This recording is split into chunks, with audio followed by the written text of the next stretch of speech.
सिंध जो अहम ऐं ज़रख़ेज़ ज़िलो दादू जेको पंहिंजी तारीख़, मागुन, सक़ाफ़त ऐं मुनफ़रिद जोग्राफ़ियाई हैसियत जे करे तमामु घणो मशहूरु आहे। पर हलंदड़ साल दौरान हिन ज़िले मां हिकु अहिड़ी ॻणती जोगी तस्वीर साम्हूं आई आहे जंहिं समाज खे केतिरनि ई सवालनि जे वर चाढ़े छॾियो आहे। दादू ज़िले में मुबैना आबघात ऐं आबघात जी कोशिशुनि जा छिरकाईंदड़ अंग अखर साम्हूं अचण बैदि समाजी, कानूनी ऐं तिबी हल्का सख़्त ॻणती जो इज़हार करे रहिया आहिनि। सिंध वॉइस खे मिलियल रिपोर्ट्स मूजिबि हलंदड़ साल दौरान दादू ज़िले में लॻभॻि मुबैना आबघात जा 20 वाक़िया रिपोर्ट थिया आहिनि, जॾहिं त आबघात जी कोशिशुनि जा बि 15 खां वधीक केस साम्हूं आया आहिनि। इहे वाक़िया ज़िले जे चइनी तालुक़नि दादू, मेहर, कैन शाह ऐं जोही में रिपोर्ट थियण सबबि इहो ज़ाहिर थिए थो त हीउ मसइलो हाणे कंहिं हिकु इलाइक़े ताईं महदूद न रहियो आहे, पर सॼे ज़िले लाइ हिकु संगीन समाजी चैलेंज बणिजी चुको आहे। रिपोर्ट्स मूजिबि कुझु माण्हुनि दादू मोरो पुल तां सिंधु दरिया में टपो ॾेई ज़िंदगी ख़तमु कई, कुझु माण्हुनि पाण ते फायर कयो, जॾहिं त केतिरनि ई माण्हुनि फाहो खाई पंहिंजी ज़िंदगी जो ख़ात्मो कयो। उन खां अलावा केतिरा ई अहिड़ा माण्हू बि आहिनि जेके ख़ुदकुशी जी कोशिश खां पोइ बची विया। उन्हनि में मर्द, औरतूं, नौजवान ऐं नाबालिग ॿार बि शामिल आहिनि। सिंध वॉइस सां ॻाल्हाईंदे समाजी अॻवान अब्बास विघियो, एडवोकेट मूमल जोयो, एडवोकेट फ़हीम गलो ऐं डॉक्टर अतीकुर रहमान जामरी चयो त मुआशी बदहाली, बेरोज़गारी, ज़हनी दबाव, घरेलू तकरार, इंसाफ़ जी फ़राहमी में देर, समाजी अणबराबरी ऐं मंशियात जो वधंदड़ इस्तेमाल अहिड़ा अंसर आहिनि जेके माण्हुनि खे इंतिहाई क़दम खणण ते मजबूर करे सघनि था। ख़ुदकुशी रुगो हिकु फ़र्द जो मसइलो न आहे, पर इहो सॼे समाज लाइ हिकु वॾो चैलेंज बणिजी वियो आहे। असांजे CRPC जे जो कलम आहे सेक्शन 174 में पुलिस हिकिड़ी इंक्वेस्ट रिपोर्ट ठाहींदी आहे त जंहिं बि माण्हू जी मौत थी आहे उहा कंहिं बि तरीक़े सां थी हुजे त उनजी पुलिस ठाहींदी आहे inquest report, section 174 of CRPC। त इहा पुलिस जी ज़िम्मेवारी आहे त जंहिं बि पुलिस स्टेशन जी जुरिस्डिक्शन में हिकिड़ो माण्हू फौत थो थिए त उनखे इंक्वेस्ट रिपोर्ट ठाहिणी आहे, पोइ ख़ुदकुशी हुजे या कहिड़ी तरह सां हुजे, जेका पुलिस ठाहे नथी। उहो पाण 22 दाख़िल कयूं, काफ़ी माण्हू जेको आहे सो उन्हनि ख़ुदकुशी कई, पोइ कहिड़े रीज़न जे बि कई, ऐं के अहिड़ियूं मौतूं थियूं जिन खे ख़ुदकुशी जो रुख ॾिनो वियो। पोइ उन में पुलिस इंक्वेस्ट रिपोर्ट न ठाही ऐं डायरेक्शन इहा आया त पुलिस जो इहो कमु हुयो त उहा इंक्वेस्ट रिपोर्ट ठाहे, उनजी डिटेल्स उन सेक्शन में आहे। माना इहे बाइंडिंग आहे हर SHO ते, जिथे मौत थिए पुलिस खे इंफॉर्मेशन मिले त उहा इंक्वेस्ट रिपोर्ट ठाहे उहो कंसर्न मैजिस्ट्रेट वटि पेश करे, मैजिस्ट्रेट उन ते कार्रवाई करे ऐं उहा जेका इंफॉर्मेशन आहे उन ते इंक्वायरी करे, जेके इंक्वेस्ट रिपोर्ट चवंदा आहियूं। काफ़ी पढ़ियल लिखियल माण्हू जेके आहिनि, अमीर माण्हू, वॾा वॾा जेके ऑफिसर आहिनि ख़ुदकुशियूं कंदा, इनखे ईअं नथा चई सघूं था जेको आहे बेरोज़गारी जे करे ख़ुदकुशी या पैसे जी कमी जे करे ख़ुदकुशी थिए।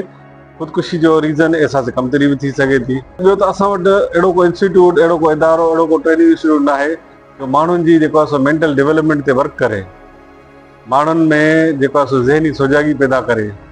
असां वटि डॉक्टर्स त आहिनि, डॉक्टर्स इलाज कनि था मेडिसिन्स जे, ट्रैंकुलाइज़र्स ॾियनि था। मेजॉरिटी जेका आहे या दरिया में टपो ॾियणु आहे, छा या दरिया में टपो ॾियण वारो या पिस्टल जा फायर करे, इहो छा आहे सडन प्रोवोकेशन आहे ऐं एंगर आहे। त असां वटि अहिड़ा इदारा हुजणु घुरिजनि जेके एंगर मैनेजमेंट सेखारनि माण्हुनि खे।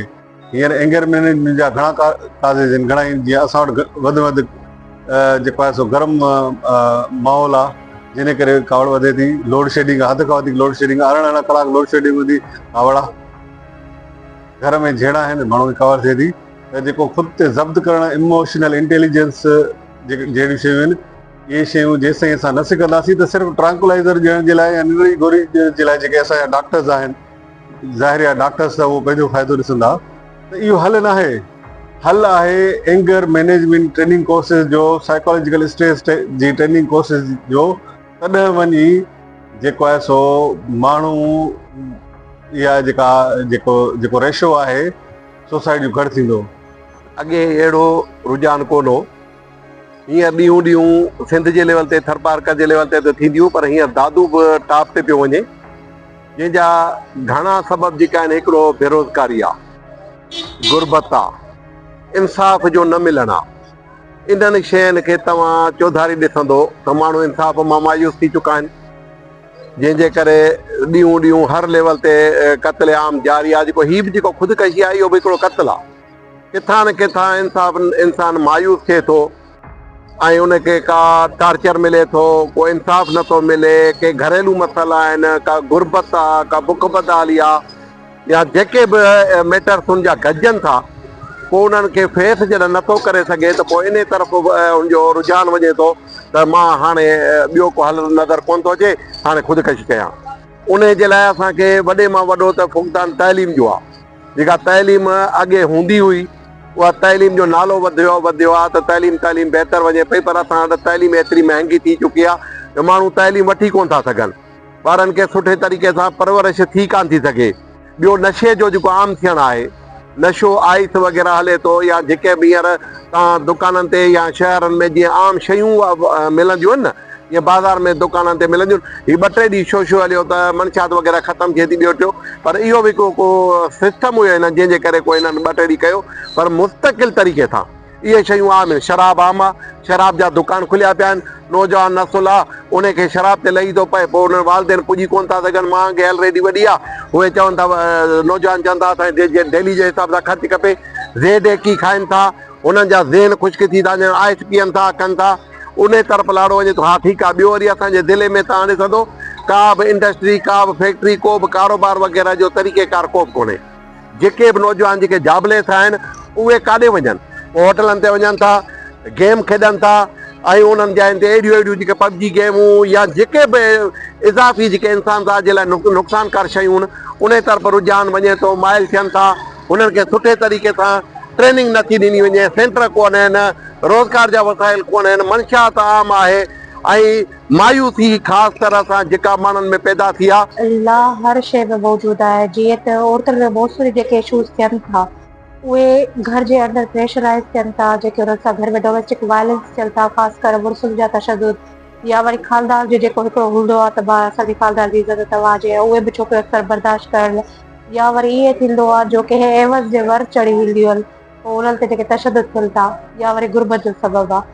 हाणे कुझु वरी असां वटि रेशियो जेको आहे बेल्स जो बि आहे। बेल्स में बि कुझु हीअं रिसेंटली हिकिड़ो जेको केस असां वटि थियो आहे जंहिंमें छोकिरे पाण खे सुसाइड कई आहे। उनजो वरी रीज़न इहो ॼाणायो थो वञे त छोकिरे जी जेको आहे सो सिस्टर जेका हुई उहा बि जेका आहे सो घर छॾी शायदि हली वई ॿिए हल मैरिज करण लाइ, उनजी जेका पंहिंजी इंगेजमेंट टुटी उन में बि छोकिरी शायदि उहा बि घर छॾे वई। मोस्टली जेको घर में छोकिरा बि या छोकिरियूं हुजनि, मोस्टली जेको उन्हनि जे एनवायरमेंट में जेका सफोकेटेड उहे थियनि था, या डिप्रेशन में मोस्टली डिप्रेशन में जेके वञनि था उहे घर जा हालात आहिनि। ऐं इन सां गॾोगॾु हिकिड़ी ॿी बि शइ जेका नोटिस थी आहे त जुआ जो जेको रुझान वधियो, उन में बि जॾहिं को छोकिरो आहे को खेॾे थो, उन ते घणा पैसा थी था वञनि, त उहो उन्हनि में बि असांजा नौजवान छोकिरा सुसाइड कनि था। ख़ुदकुशी जेकी आहे इहो हिकिड़ो मुआशिरे जो वॾो हिकिड़ो अलमियो इंसान हिकिड़ो पंहिंजी ज़िंदगी ख़तमु करे थो, उन जे पोयां वजूहात घणियूं हूंदियूं आहिनि। साइंस जे हिसाब सां जॾहिं माण्हू इंतिहाई डिप्रेशन में हलियो वेंदो आहे, उन जूं त समाजी वजूहात अलॻि आहिनि, त जॾहिं डिप्रेशन में हलियो वेंदो आहे त पहिरियों हुनजी कुझु साइन सिम्टम हूंदा आहिनि, जीअं निशानियूं हूंदियूं आहिनि। इंसान जेको आहे सो पाण खे अलहदा करे छॾींदो आहे, ॻाल्हाईंदो न आहे, दोस्तनि खां अलॻि थी वेंदो आहे, उन खां पोइ हू खाइण पीअण छॾे ॾींदो आहे।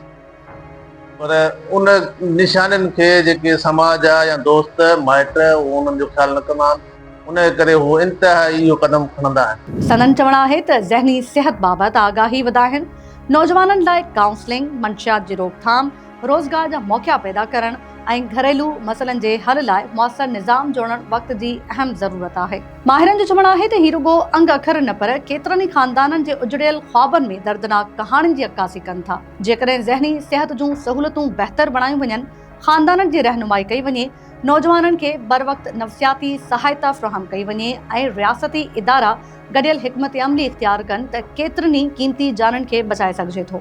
सिंध वॉइस पारां दादू ज़िले में आपघात जे वधंदड़ वाक़िअनि बाबति पुलिस जो मौक़िफ़ मालूम करण लाइ SSP सदाम हुसैन ख़ासकली सां राब्तो करण जी कोशिश कई, पर हुन को बि मौक़िफ़ ॾियण खां इनकार कयो।